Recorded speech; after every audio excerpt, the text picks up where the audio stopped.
Assalamu alaikum wa rahmatullahi wa barakatuhu.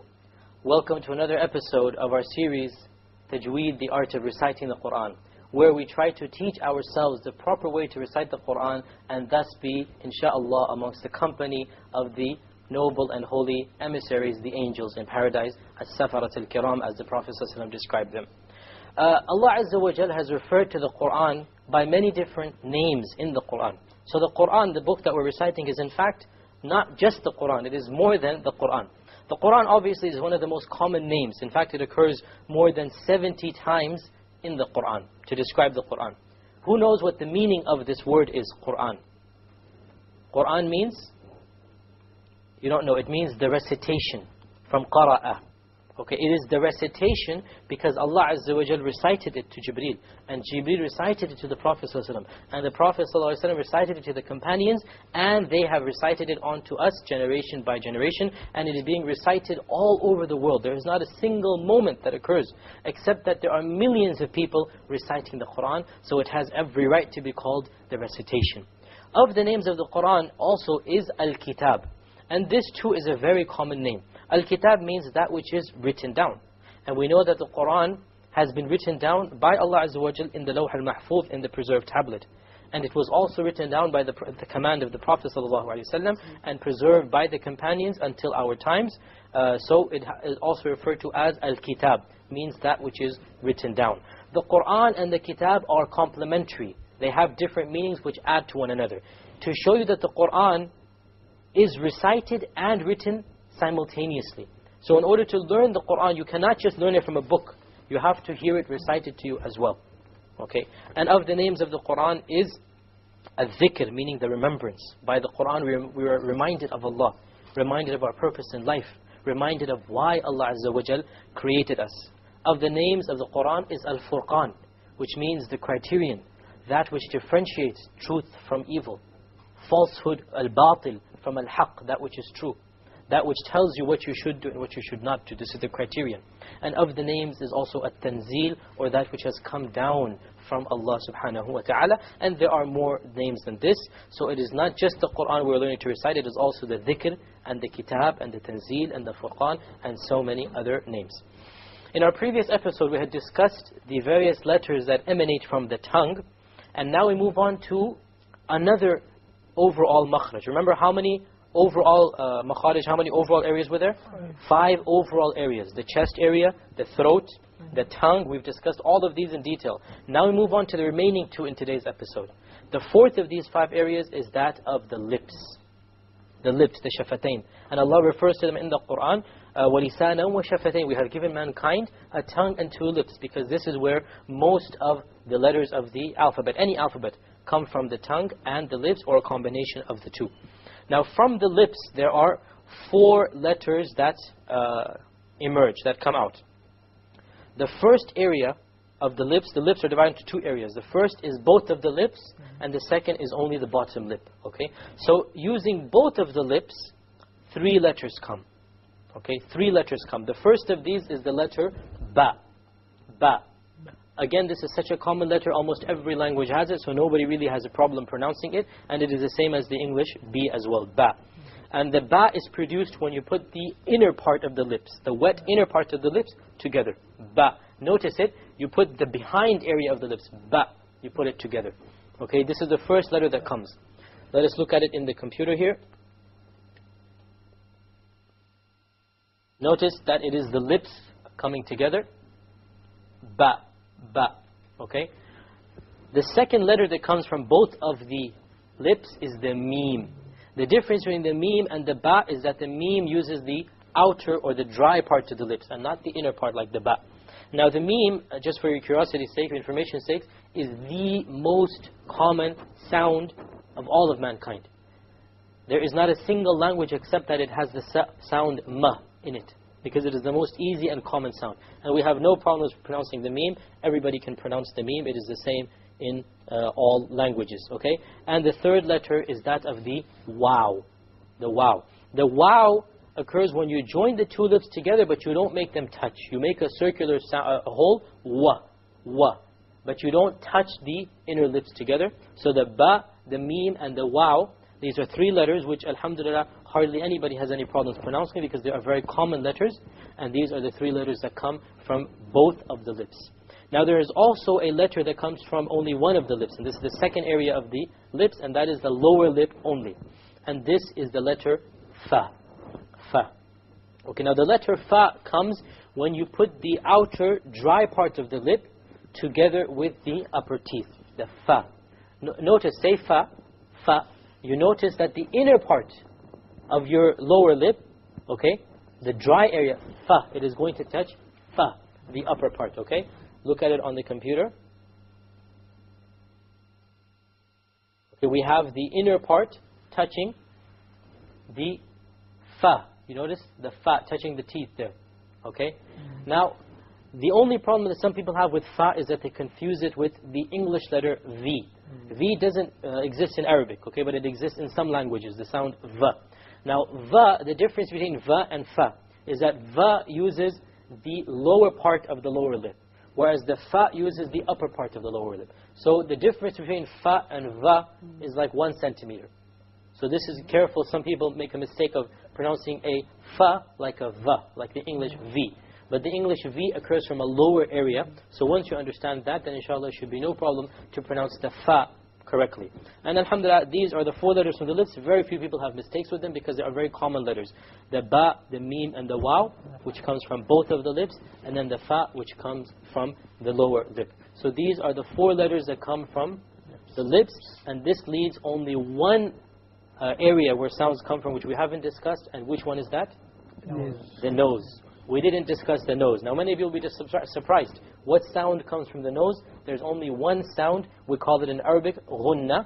The closest thing to it in English is a humming. Okay, but the ghunna is basically okay, it's a silent N prolonged, or a silent M prolonged. If you do this, you will find that the sound comes from the nose. Okay, so this is why if you try to do a ghunna while your nose is closed, you will not be able to do it, because the place where the sound comes from is the ghunna. Now this might look silly, but it will help illustrate the point. Close your nose like this. Close your nose like this. Yes. Block it like this. Now try to do the ghunna. You won't be able to, exactly. Okay. This shows you, this illustrates the point that the ghunna needs the nose. It comes from the nose. If you have the nose blocked or closed, you will not be able to do a ghunna properly. Now, we're going to discuss when to do ghunnas in future episodes. The point is, for now, know how to pronounce it. This is the ghunna sound. Know how to pronounce it. Inshallah, in future episodes, we'll discuss precisely where to do a ghunna. This brings us to a conclusion of all of the makharij, or the areas where the letters come from. So we'll briefly overview what we've done in terms of makharij. We've discussed that the sounds come from 5 different areas of the body. The first of them was what? The chest area. And then from the chest we get 3 sounds. The sounds are the vowel sounds. Now remember, these are the sounds and not necessarily letters. There's a difference. Letters is more specific. We get sounds from things that are not letters, like the vowels. This is not a specific letter. It's a combination of a letter and a vowel. A, E, U. This is from the chest area. Okay? This is the first of the 5 general places where the sounds come from. The second is that of the throat. Okay? From the throat we have 3 areas within the throat. The bottom of the throat, and from that we get ha and hamza. From the middle of the throat we get ayn and ha, and from the top we get ghain and kha. Okay? Then we moved on to the tongue, and we started right from the back of the tongue, the qaf, which is the furthest you can get. Okay? And we worked our way in 10 stages. We said 10 different stages of the tongue until we reached right the tip of it, the tha and the zal and the va, where the tongue is actually sticking outside of the mouth. So we worked our way all the way, and we discussed 18 letters from 10 different areas of the tongue itself, which then led us to the lips. And from the lips we discussed today the 4 letters, using both lips 3 letters, and using the bottom lip only 1 letter. And then the final letter, or the final sound, excuse me, was that of the ghunna. Now the best way to pinpoint the makhraj and to see where you're pronouncing it is to place a sukoon on the letter that you want to check and put an alif before it. Okay? So suppose you want to find the makhraj of the qaf. Put a sukoon on it, a silent, and put an alif before it. Aqqa. Aqqa. Immediately you can tell where your tongue is. So if you make a mistake and you say ak, which is a kaf, you know that your tongue is hitting the hard palate, which is a mistake. It's supposed to hit the soft palate. Likewise, the letter zal, az. You immediately can pinpoint where your makhraj is coming from. So when you want to test where your makhraj is, put a sukoon on the letter and place an alif before it, and you will be able to tell where your makhraj is. Okay, we'll recite Surah Al-Duha together today. So Al-Duha, because it has a lot of these letters that we've discussed. Okay, and inshallah we're going to stop and discuss various sounds and the proper way that we are pronouncing them. Surah Al-Duha is the 93rd surah in the Quran.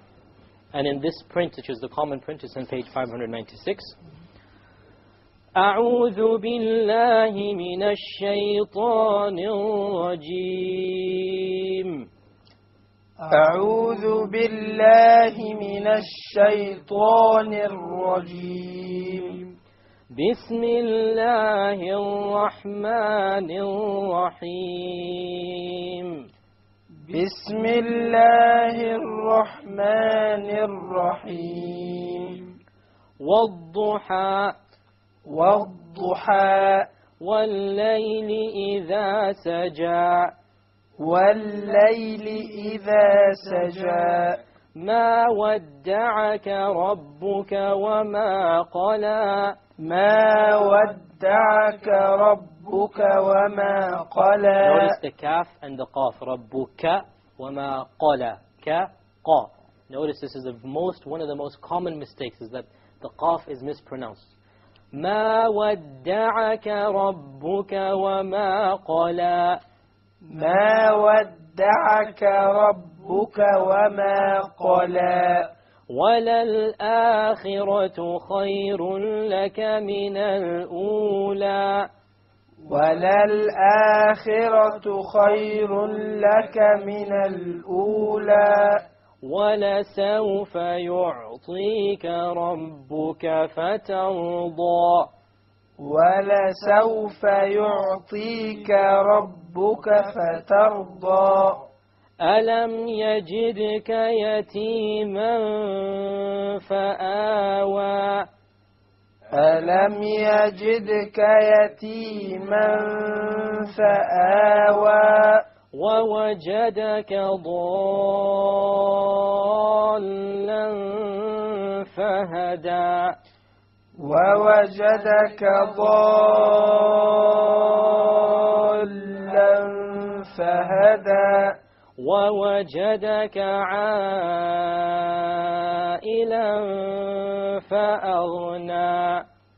ووجدك عائلا فأغنى. فأما اليتيم فلا تقهر. فأما اليتيم فلا تقهر. وأما السائل فلا تنهر. وأما السائل فلا تنهر. وأما بنعمة ربك فحدث. وأما بنعمة ربك فحدث. جزاكم الله خيرا. And with that we come to the conclusion of another episode of ours. I hope to see you next time. Until then, Assalamu alaikum wa rahmatullahi wa barakatuh.